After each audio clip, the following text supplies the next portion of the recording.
just a little boy in elementary school.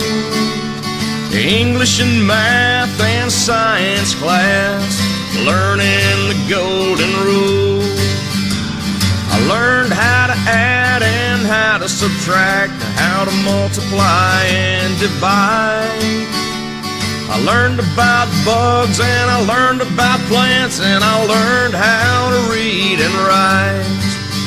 But my most favorite class of all was my last class of the day, when my history teacher would tell us tales of old times long gone away. I was amazed at the way she knew all the people and their names and the places and the dates. That's when I first learned about General Lee and his 13 rebel states.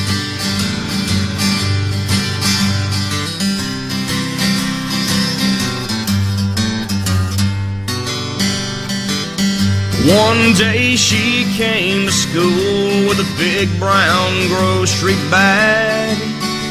She opened it up, we all helped her hold up this great big egg-shaped flag. She said, "Class, now only a fool will tell you this flag is a symbol of hate. It represents the men who fought and died with pride for our Confederate states.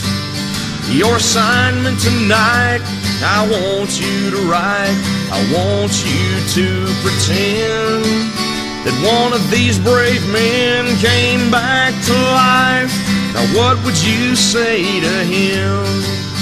Well, the school bell rang and I thought as the bus carried me across town. I got out my pencil and my notebook pad, and this is what I wrote down. I wrote, "Mr.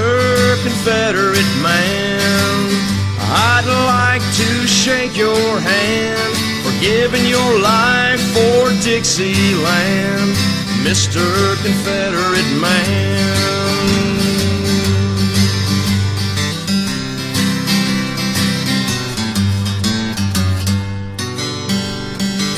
The next day in history class, I put my paper on the teacher's desk.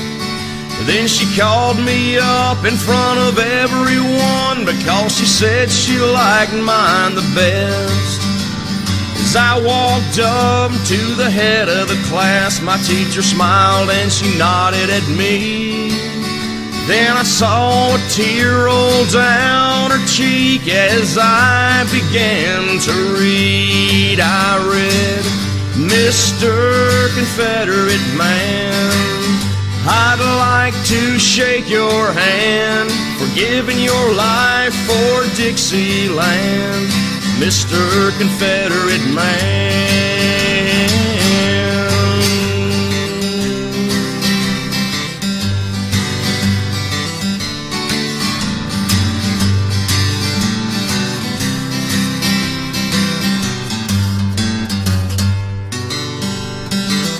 Well, I was at home reading through the news just the other day when I ran across my old teacher's name, and I saw where she had passed away.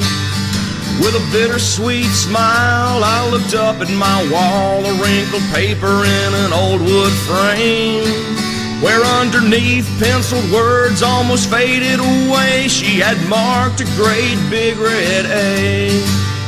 Plus, "Mr.